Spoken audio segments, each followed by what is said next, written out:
잘 나오셨습니다. 오늘 하나님의 말씀 같이 나누도록 할 텐데요. 오늘은 하나님 사랑, 이웃 사랑이라는 제목으로 함께 하나님의 말씀을 나누도록 하겠습니다. 우리 먼저 오신 분들과 같이 인사할까요? 최고의 예배가 되길 원합니다 하고 함께 인사하겠습니다. 자, 혹시 여러분들 이 사람이 누군지 아십니까? 혹시 아시는 분 계십니까? 한번 잘 살펴보시면 알 수도 있을 것 같아요. 르네상스의 천재 화가로 불리는 사람인데요. 이 사람의 이름은 바로 레오나르도 다빈치였습니다. 네, 여러분, 레오나르도 다빈치는요, 모나리자, 그리고 여러분 잘 아는 최후의 만찬과 같은 그러한 그림으로 유명한 화가이죠. 레오나르도 다빈치가 14살 되었을 때의 일이에요. 스승이었던 베로키오는 다빈치에게 날마다 달걀 그림만을 그리게 했다고 합니다. 다빈치는 왜 다른 건 안 가르쳐주고 달걀만 그려야 하는지에 대해서 불만이 생기기 시작했어요. 그래서 스승인 베로키오에게 이렇게 묻습니다. 스승님, 언제까지 제가 이 달걀만 그려야 합니까? 이제 지겨워요. 그러자 베로키오가 이렇게 대답을 합니다. 작은 달걀이라도 함부로 생각해서는 안 된다. 어느 달걀도 똑같이 생긴 것은 없다. 또 같은 달걀이라도 보는 위치에 따라서 달라 보이고 또 빛에 따라서 다르게 보이는 것이다. 너에게 계속 달걀만 그리라고 한 것은 사물의 모습을 관찰하는 능력을 키워주기 위한 것이다. 그래야 너가 나중에 그림을 잘 그릴 수 있다 라고 이야기를 했습니다. 이후에 다빈치는 달걀 그림을 더 열심히 그리면서 자신의 재능을 깨우쳤다고 해요. 다빈치가 이렇게 인류의 역사상 최고의 화가가 될 수 있었던 이유는 바로 그가 튼튼한 기본기를 가지고 있었기 때문이다 라는 것입니다. 여러분, 신앙생활을 할 때에도 마찬가지로 기본이 중요합니다. 그렇다면 우리가 신앙생활 하는 데 있어서 가장 기본이 되는 것이 무엇일까요? 오늘 말씀을 보면 한 서기관이 예수님께 와서 이렇게 질문을 합니다. 28절 말씀이죠. 예수님, 모든 계명 중에 첫째가 되는 계명이 무엇입니까? 그 당시에 이스라엘 백성들은요, 하나님께서 주신 10계명을 가지고 있었습니다. 그리고 그 10계명을 지키기 위해서 해야 할 일들에 대해서 248가지 계명을 만들었고요. 또한 하지 말아야 되는 일들에 대해선 356개의 계명을 디테일하게 나누어 가지고 또 다른 계명들을 만들었다라는 거예요. 그러다 보니까 10계명을 지키기 위해서 또 지켜야 하는 일들이 너무나 많아졌다라는 거죠. 서기관은 그래서 그 중에서, 그 많은 계명들 중에서 내가 가장 먼저, 가장 중요하게 우선순위에 두고 지켜야 하는 계명이 무엇인지를 예수님께 물어보고 있는 것입니다. 다시 말해서 지금 기독교의 기본, 기독교의 핵심이 무엇인가요? 라고 묻고 있는 것이죠. 그때 예수님께서 뭐라고 말씀하십니까? 우리 30절, 31절 말씀 같이 읽어볼까요? 시작! 내 마음을 다하고 목숨을 다하고 뜻을 다하고 힘을 다하여 주 너희 하나님을 사랑하라 하신 것이요. 둘째는 이것이니 내 이웃을 내 자신과 같이 사랑하라 하신 것이라. 이보다 더 큰 계명이 없느니라. 즉 이것을요, 한마디로 요약하면 사랑이다 라는 거예요. 누구를 사랑하는 것입니까? 하나님을 사랑하고 이웃을 사랑하는 것입니다. 이것이 바로 우리 신앙생활에 있어서 가장 기본이 되는 것이다 라는 거죠. 그렇다면 우리가 어떻게 하나님을 사랑하고 이웃을 사랑할 수 있을까요? 오늘 몇 가지로 함께 살펴보길 원합니다. 먼저 우리가 하나님을 사랑하는 방법에는 여러 가지가 있을 수 있겠지만 그 중에 가장 대표적인 것이 바로 예배입니다. 예배에는 찬양과 말씀과 기도가 포함되어 있죠. 예배는 하나님을 향한 우리의 사랑의 고백이에요. 그리고 또한 예배를 통해서 우리가 하나님을 만날 수 있습니다. 하나님의 말씀을 예배를 통해서 우리가 들을 수가 있어요. 또한 성도의 거룩함이 예배를 통해 회복되어진다라는 거예요. 출애굽기 29장 42절에서 43절은 이렇게 기록하고 있어요. 같이 읽어볼까요? 이는 너희가 대대로 여호와 앞 회막문에서 늘 드릴 번제니라. 내가 거기서 너희와 만나고 내게 말하리라. 내가 거기서 이스라엘 자손을 만나리니 내 영광으로 말미암아 회막이 거룩하게 될지라. 여러분, 우리가 읽은 이 말씀을 보면 하나님께서 이스라엘 백성들을 언제 만나주시겠다고 말씀하고 있습니까? 언제 만나주시겠다고 하시죠? 회막문에서 번제를 드릴 때에 그들을 만나주시고 또한 말씀하시겠다라고 이야기하고 있죠. 번제는요, 지금의 예배를 의미해요. 구약시대에 하나님께서 이스라엘 백성들에게 주신 제사법들이 있잖아요. 그 중에 번제는요, 소와 양과 염소와 같은 가축들을 죽여서 불로 태워서 드리는 제사였어요. 레위기 1장에 나오는 내용을 우리 한번 살펴볼까요? 레위기 1장에 보면 번제에 대한 이야기가 나와요. 4절부터 9절까지의 말씀인데요. 조금 기니까 제가 한 절, 여러분들이 한 절 교독하겠습니다. 그는 번제물의 머리에 안수할지니 그를 위하여 기쁘게 받으심이 되어 그를 위하여 속죄가 될 것이라.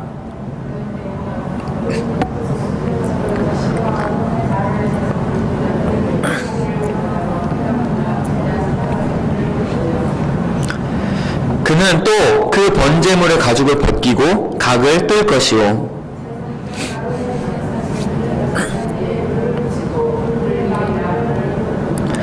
아론의 자손 제사장들은 그 뜬 각과 머리와 기름을 제단 위에 불 위에 있는 나무에 버려놓을 것이며 그 내장과 정강이를 물로 씻을 것이요 제사장은 그 전부를 제단 위에서 불살라 번제를 드릴지니 이는 화제라 여호와께 향기로운 냄새니라.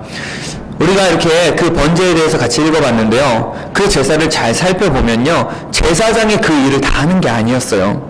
제사를 드리는 사람이요, 직접 그 제물에 손을 얹고 기도하고 그 제물을 죽여서 드리는 사람이 직접 그 가죽을 벗기고 자르고 그 안에 있는 내장을 꺼냅니다. 여러분, 이 일들을 다 누가 한다고요?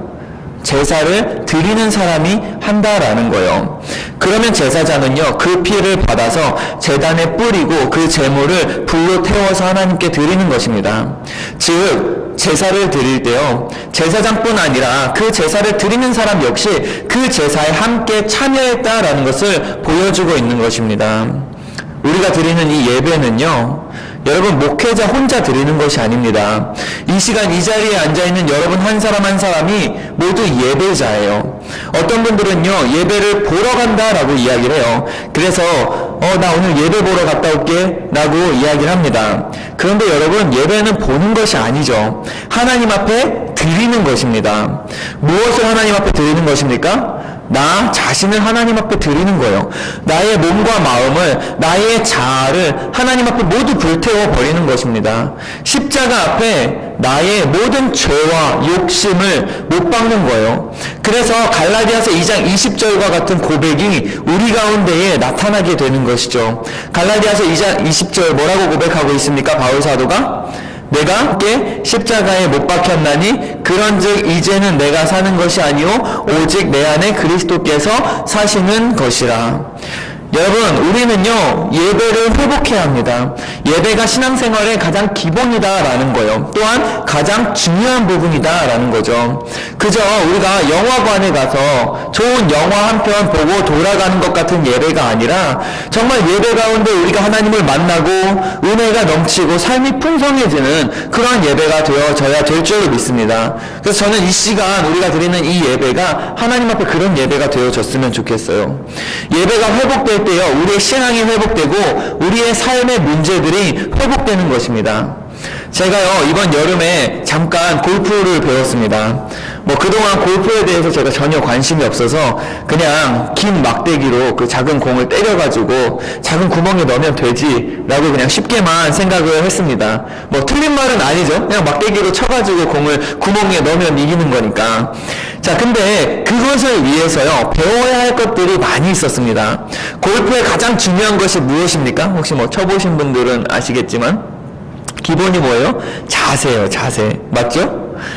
그래서 여러분, 골프를 처음 배울 때 뭐부터 배웁니까? 자세부터 배워요. 왼팔을 이렇게 쭉 펴고 왼팔 안쪽이 바깥으로 향하게 하고 또 뭐 오른손은 힘을 이렇게 쫙 빼고 그리고 어깨를 이용해서 스윙을 하되 스윙을 할 때는 또 어깨에 힘을 쫙 뺀 채로 팔은 구부러지지 않게 그리고 스윙할 때 다리부터 허리 어깨까지 자연스럽게 이렇게 골프 클럽을 휘둘러야 합니다. 공을 하나 칠 때에 거기에 최대한 집중을 해야 좋은 타구가 나오게 된다라는 거예요. 뭐 제가 잘 배운 것 같죠, 그래도? 근데 이렇게 말은 쉬운데요, 여러분. 이게 잘 되면 다 프로 선수 하죠. 따라서 이것이 자연스럽게 우리 몸에 배게 하기 위해서는요, 수많은 연습이 필요한 거예요. 이 과정을 건너뛰고는 골프를 잘 칠 수가 없다라는 거죠. 그래서 골프 선수들이 슬럼프에 빠지거나 성적이 잘 나오지 않을 때에 하는 가장 첫 번째가 바로 자세를 교정하는 것이라고 합니다. 자신의 자세를 다시 한번 돌아보고 다시 기본으로 돌아가는 거예요.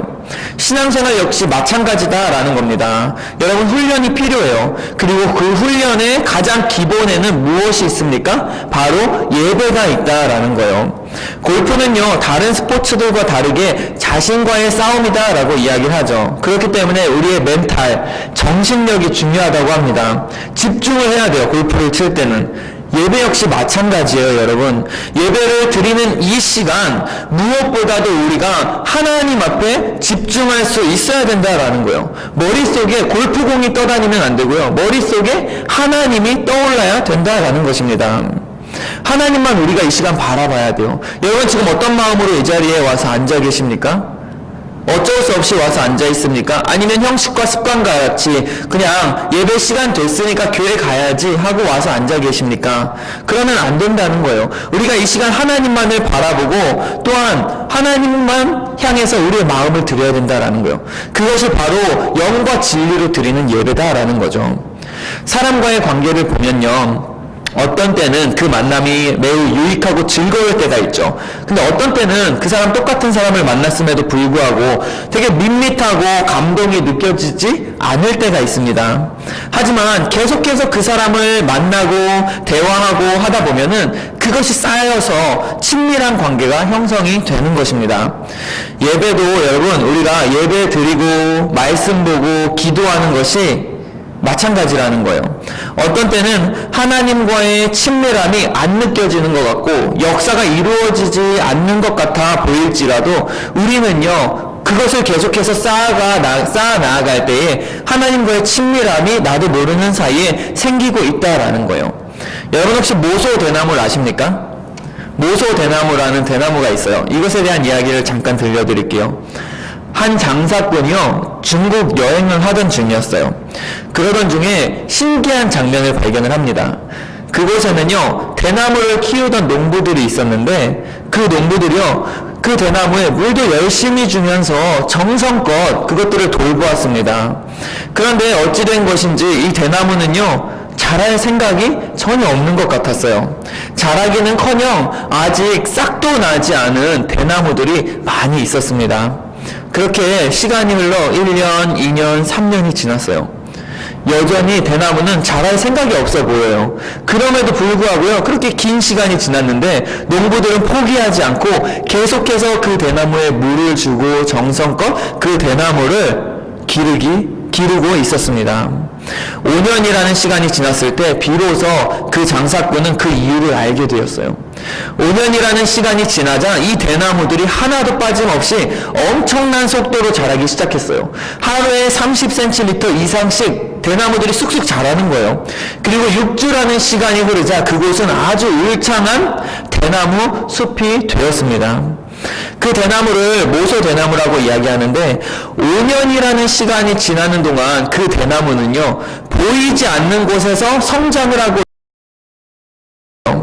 그 나무는 자라기 전에 먼저 땅속 깊은 곳까지 자신의 뿌리를 깊이 박음으로 그들이 자라기에 충분한 영양분을 모았다가 싹이 돋는 그 순간부터 그 모아두었던 영양분을 한 번에 사용함으로 급속하게 성장한다라는 것이었습니다.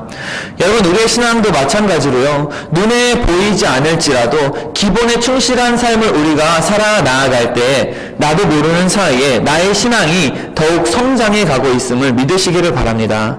그래서 골로새서 2장 6절에서 7절 말씀을 보면, 그러므로 너희가 그리스도 예수를 주로 받았으니 그 안에서 행하되 그 안에 뿌리를 박으며 세움을 받아 교훈을 받은 대로 믿음에 굳게 서서 감사함을 넘치게 하라. 우리가 예수 그리스도 안에 뿌리를 박음으로 믿음 위에 굳게 서게 되는 것입니다. 나무에 있어서 가장 중요한 것이 무엇입니까? 바로 뿌리잖아요. 뿌리가 든든한 나무는요, 어떤 시련이 와도 쉽게 흔들리지 않는다라는 거예요. 저는 저와 여러분들의 예배가요, 킹스턴 한인교회의 예배가 회복되어지기를 원합니다. 우리의 마음을 다한 찬양이 하나님께 드려지기를 원합니다. 찬양을 할 때 건성건성 찬양하는 것이 아니라 정말로 우리의 마음을 다해서 그 찬양의 가사 하나하나를 생각하며 그것이 우리의 고백이 되어지기를 간절히 바라는 마음으로 찬양했으면 좋겠습니다. 또한 예배 시간에 들려지는 말씀을 통해서 그 말씀에 귀 기울이고 그 말씀을 우리가 받아들일 때에 우리의 심령이 새로워지고 또한 삶이 변화되어지는 역사가 일어나길 원합니다. 그리고 기도하는 가운데에 우리가 하나님의 음성을 듣고 하나님의 응답하심을 경험할 수 있게 되길 원합니다. 여러분들의 입술에서 나오는 모든 기도의 말이 하나님이 듣고 있다라는 생각을 가지고 기도하시기를 바라요. 그래서 킹스턴 한인교회는 다른 건 몰라도 예배 하나만큼은 정말 은혜스럽다라는 그런 이야기를 저희가 들었으면 좋겠습니다. 예배를 마치고 나면 하나님의 영광이 우리의 삶에 충만해지고 삶의 모든 문제들이 해결되어지고 또한 기쁨과 감사함으로 여러분들 살아갈 수 있게 되기를 간절히 소원합니다. 하나님을 사랑하는 것이요, 예배를 통해서 나타났다면 이웃을 사랑하는 방법은 그 영혼을 사랑하는 것에서부터 시작이 됩니다. 여기에는 전도와 선교 그리고 구제가 포함이 됩니다. 서기관은요, 지금 예수님 계명 중에서 가장 큰 계명, 첫 번째 되는 계명이 무엇입니까? 라고 물었습니다. 그런데 예수님께서는 두 가지를 함께 말씀하셨죠. 하나님을 사랑하는 것, 그리고 이웃을 사랑하는 것이다. 이보다 더 큰 계명이 없다라고 이야기할 때 여기는요, 하나님을 사랑하는 것과 이웃을 사랑하는 것이 함께 포함된 것입니다. 우리 중에 어떤 사람이요, 예배는 잘 드리고 매일 성경 보고 새벽 예배도 빠지지 않고 나오는데 이웃을 사랑하지 않는다라고 한다면 그것은요, 하나님을 잘못 믿고 있는 것입니다. 이 두 가지는요, 함께 가야 되는 거예요. 이웃을 사랑한다라고 했을 때요, 여러분, 우리가 이웃을 어떻게 사랑할 수 있을까요? 이웃을 사랑하는 최고의 방법 중에 하나는 아마 그 사람에게 최고의 선물을 주는 것이겠죠. 이 세상의 그 무엇보다도 귀한 선물, 최고의 선물이신 예수 그리스도를 그들에게 전해주는 것이 그 사람을 사랑하는 가장 최고의 방법이다라는 거죠. 내가 저 사람을 사랑한다라고 이야기를 하면서 내가 저 형제를, 내가 저 자매를 사랑합니다 라고 이야기하면서 그 사람이 망하는 길로 가고 있는데, 절벽으로 떨어지는 길로 가고 있는데 그것을 보고만 있다면 그 사람을 사랑한다 라고 이야기할 수 없을 것입니다. 우리는 예수 그리스도를 알지 못하는 사람들에게, 우리의 이웃들에게 복음을 전해야 할 것입니다. 아직도 복음을 듣지 못하고 죽어가는 많은 영혼들이 우리 주변에 얼마나 많이 있는지 몰라요. 예수님의 마지막 지상 명령이 무엇입니까? 여러분 잘 아는 말씀이잖아요. 마태복음 28장 19절에서 20절 말씀이에요. 우리 함께 읽어볼까요? 시작. 그러므로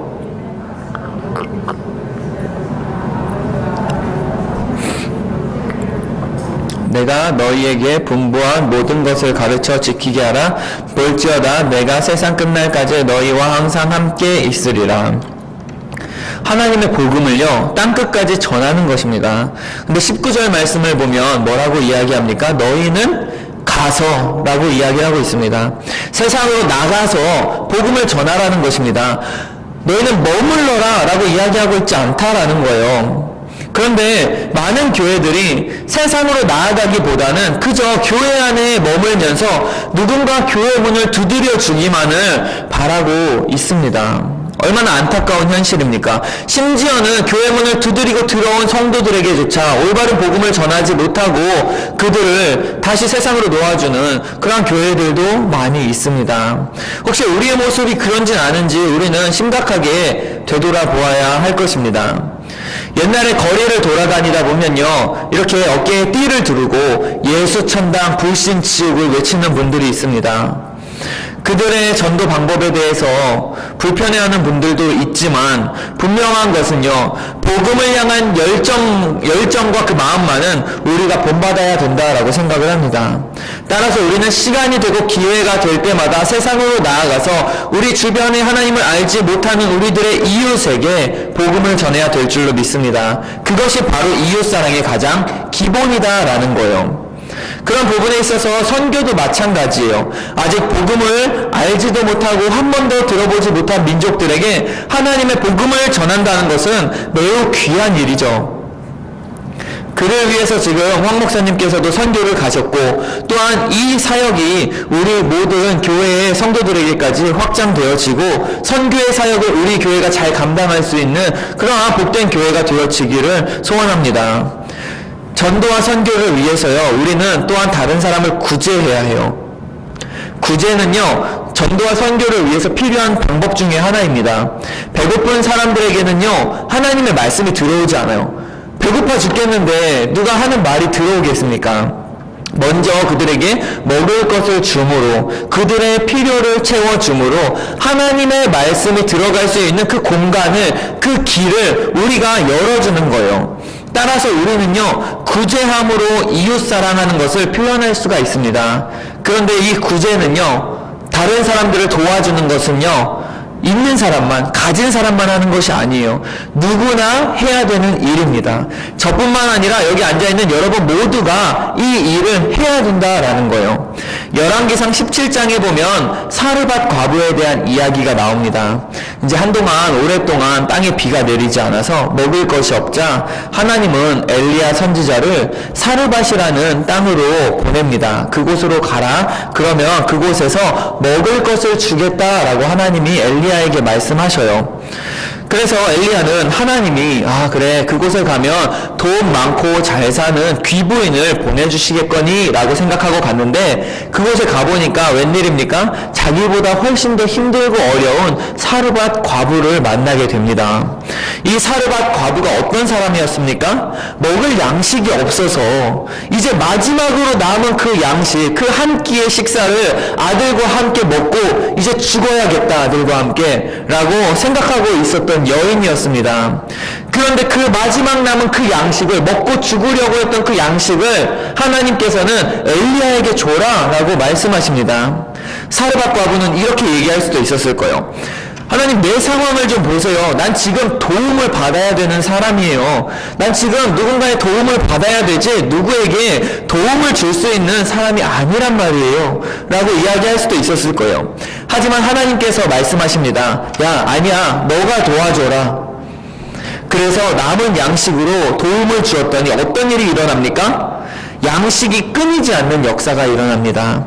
뿐만 아니라요, 하나님께서는 풍성한 양식을 그녀에게 주셨을 뿐만 아니라 하나님께서는 그 일을 통해서 사르밧 과부의 자아를 고치셨습니다. 그 전에 사르밧 과부는요, 나는 도움을 받아야만 살 수 있는 존재다라는 그러한 생각을 하고 살던 사람이었어요. 하지만 이제는 남을 도와줄 수 있는 그 넉넉함이 그의 마음 가운데, 그녀의 마음 가운데 생겨나게 되었습니다. 다른 사람들에게 베풀면서 얻을 수 있는 평강과 기쁨을 이제 누리게 될 수 있게 된 거예요. 여러분, 하나님께서는요, 우리가 이웃을 구제하고요, 그들에게 우리의 것을 나누어 주는 것을 통해서 하나님의 일하심을 여러분들이 경험하기를 원하신다라는 거예요. 내가 움켜쥔다고 해서 그것이 다 내 것이 되는 것이 아니죠. 내가 남을 도와주고 베풀어 줄 때에 내 문제가 해결될 뿐만 아니라 내 삶의 기쁨과 감사가 회복되어지는 역사가 일어나게 된다라는 거예요. 그게 여러분들이 많은 것을 가지고 있던 가지지 않았건 간에 여러분들이 베풀음으로 인해서 받을 수 있는, 구제함으로 인해서 받을 수 있는 축복이 된다라는 것이죠. 제가 캐나다 오기 전에요, 한국에서 고등부 사역을 좀 했습니다. 그때 한참 이제 고등부가 부흥하고 재미있게 사역을 했었던 것 같아요. 이유가 무엇인가 제가 곰곰이 생각을 해봤습니다. 근데 뭐 제 설교가 좋아서 그랬던 것도 아닌 것 같고, 그래서 혹시 내가 잘생겨서 학생들이 몰려오나? 그런 생각을 했는데 또 생각해보니까 또 그런 것도 아닌 것 같고, 또 뭐 재밌어서 그런 것 같지도 않고. 근데 한 가지 제가 그때 좀 잘했다라고 할 수 있던 것이 있다면 그냥 그 학생들을 잘 먹였다는 거예요. 예배가 끝나면 같이 카페에 가서 커피를 사주기도 하고, 지나가다가 만나면 편의점에 들려가서 빵을 사주기도 하고, 여름이면 팥빙수를 먹으러 가기도 하고, 또 집에 불러서 같이 라면 끓여 먹고, 그러면서 함께 시간을 보내니까 그 친구들의 마음이 열리기 시작한 거예요. 그러니까 그 이후에는 그래도 얻어먹은 것이 있는데 목사님 설교라도 좀 잘 들어주자, 뭐 그런 마음에서였는지 이제 딴짓만 하던 아이들이 이제 귀를 열기 시작했어요. 복음이 들어가고 그들의 삶이 조금씩 변화되는 모습이 보이게 됐다라는 거예요. 제가 이곳에서 청년부 사역을 할 때도 마찬가지예요. 일단 생각해보면 잘 먹이는 게 중요한 것 같아요. 세계 어디를 가도 먹는 거 싫어하는 사람은 없는 것 같습니다. 만나서 커피 사주고 밥 사주고 또 먹을 것 같이 먹으면서 서로에 대한 솔직한 이야기를 나누고, 또한 복음에 대해서 함께 이야기하고 예수님에 대해서 함께 나눌 때에 예수님에 대해서 조금씩 알아가게 되는 거예요. 그로 인해 저 역시 기쁨과 감사함을 누리고 복음의 깊이를 체험하게 되는 것입니다. 제가 뭐 가진 것이 많아서 베풀겠습니까? 그렇지 않아요. 하지만 제가 정해놓은 한 가지 원칙은 뭐냐 하면, 하나님 내가 가진 것이 없더라고 할지라도 복음을 위해서 나의 모든 것을 하나님께 드리기를 원합니다 라는 그 원칙을 세워놓고 살아갈 때에 하나님께서는요, 지금까지 저와 저희 가정의 삶을 책임져 주시고 지금까지 인도해 주셨음을 발견할 수가 있습니다. 여러분, 정말로 이 중에 뭐 배가 고프거나 커피가 마시고 싶으신 분이 있으면, 아니면 함께 이야기를 나누고 싶은 분이 있으면 언제든지 연락을 하세요. 그러면 제가 함께 하도록 하겠습니다. 내가 가진 것을요, 우리가 그냥 내 것이다 생각하고 움켜쥐려고만 하면요, 그것은요, 우리에게 족쇄가 되는 거예요. 그로 인해서 오히려 우리는 자유를 잃어버리게 됩니다. 하지만 다른 사람들을 도와주고 또한 그들의 필요를 채워주려고 할 때 나의 삶 역시 하나님 앞에서 풍성해지는 역사를 우리가 경험하게 되는 것입니다. 하나님께서 전도와 선교와 구제를 우리에게 하라고 명령하신 것은 다른 사람들을 위한 것이기도 하지만 동시에 저와 여러분 자신을 위한 것이라는 것을 기억하시기를 바랍니다.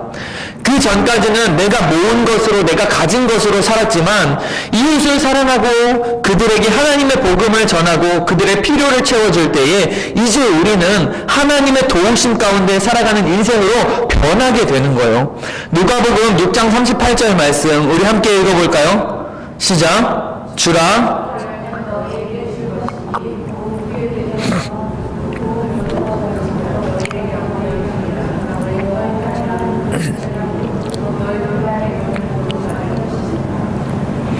여러분, 우리가요, 다른 사람들을 헤아릴 때, 돌보아 줄 때요, 우리는 하나님의 헤아림을, 하나님의 돌보심을 받게 되는 것입니다. 킹스턴 지역에요, 한인들이 얼마나 많은지 정확히 알지는 못하겠지만 아직 예수님을 알지 못하고 믿지 않는 가정들이 꽤 있는 것으로 알고 있습니다. 아마 잘 생각해보면 여러분 주변에도 한두 명씩은 있을 거예요. 그러면 우리가 어떻게 해야 될까요? 그들의 필요를 채워주어야 할 것입니다. 우리가 가진 것을요, 그 사람들과 함께 나누어야 할 것입니다. 왜요? 그로 인해서 그들이 예수님의 사랑을 깨닫고 주님께로 돌아올 수 있게 하기 위함입니다. 여러분, 오늘 말씀은요, 어쩌면 누구나 한 번 이상씩은 들어본 너무나 잘 아는 말씀일 수 있어요.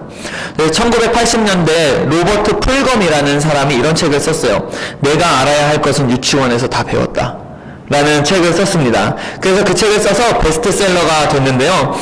무슨 내용이냐면, 유치원에서 여러분 뭘 배웁니까? 자기 전에 입 닦아라. 그리고 나갔다 오면 손 씻어야지. 거짓말 하지 마. 정직하게 살아야지. 야, 친구와 사이좋게 지내. 서로 사랑하면서 가진 거 쉐어하면서 지내. 여러분, 심지어 우리 시온이도 다 알고 있는 내용이에요. 다 다 배워서 알고 있는 그 내용인데요. 그 내용들이 유치원에서 이미 우리가 다 배운 내용들이요. 우리의 인생에 있어서 가장 중요한 것들이라는 것을 이 사람이 이야기하고 있는 거예요.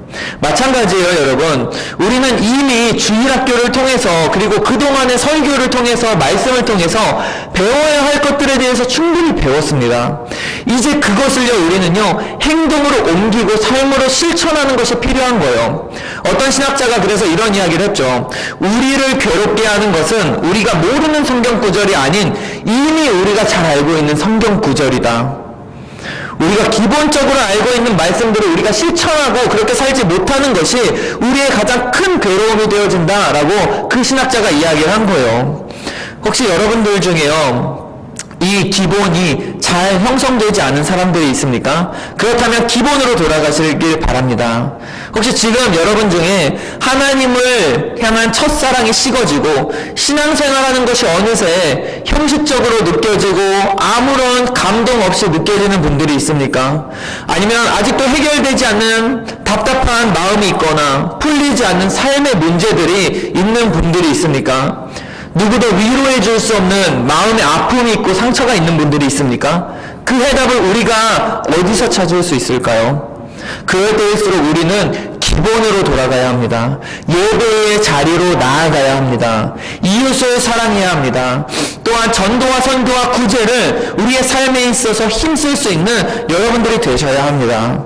창세기 49장 22절 말씀만 보고 말씀을 마치도록 하겠습니다. 창세기 49장 22절 말씀 함께 읽어볼까요? 요셉은 무성한 가지 곧 샘 곁에 무성한 가지라 그 가지가 담을 넘었도다. 요셉의 생애를요 지금 한마디로 정의하고 있는 거예요. 요셉은 무성한 가지, 무성한 가지는 열매들이 많이 열렸습니다. 그런데 그 이유가 뭐라고 이야기하고 있습니까 지금? 바로 그 나무가 샘 곁에 있었기 때문입니다. 다른 곳에 심겨져 있으면 열매가 없어요. 역사가 일어나지 않습니다. 우리가 주님 곁에 심겨져 있을 때에 우리의 삶의 역사가 일어나는 거예요. 예배와 말씀과 기도로 하나님 앞에 항상 머물고 그곳에 우리의 뿌리를 둘 때에 우리의 삶 가운데에 열매가 열리고 시원한 그늘을 제공할 수 있는 거예요. 그런데 그 나무는요 자기만 잘 자란 것이 아니죠. 가지가 담을 넘었습니다. 가지가 담을 넘어서 이웃들에게까지 그 열매와 시원함을 제공하고 있습니다. 이것이 바로 최고의 삶이 아닐까요? 시작이 무엇입니까? 바로 샘 곁에 심기워지는 것입니다. 그래야 그것이 넘쳐서 이웃들에게까지 선한 영향력을 미치게 되는 것입니다. 여러분들의 자녀에게, 여러분들이 사랑하는 사람들에게 항상 이러한 축복을 해주시길 바랍니다. 이 말씀을 여러분 기억하시고요. 이 말씀에 이름만 바꿔서 시온이는 무성한 가지라 그 샘 곁에 무성한 가지라 그 가지가 담을 넘었도다. 이렇게 여러분들의 삶과 자녀들에게 축복해 주시길 바라고요. 그러한 축복의 삶이 여러분들의 가운데에 넘쳐 나기를 간절히 소원합니다. 우리 이 시간 함께 기도하겠습니다.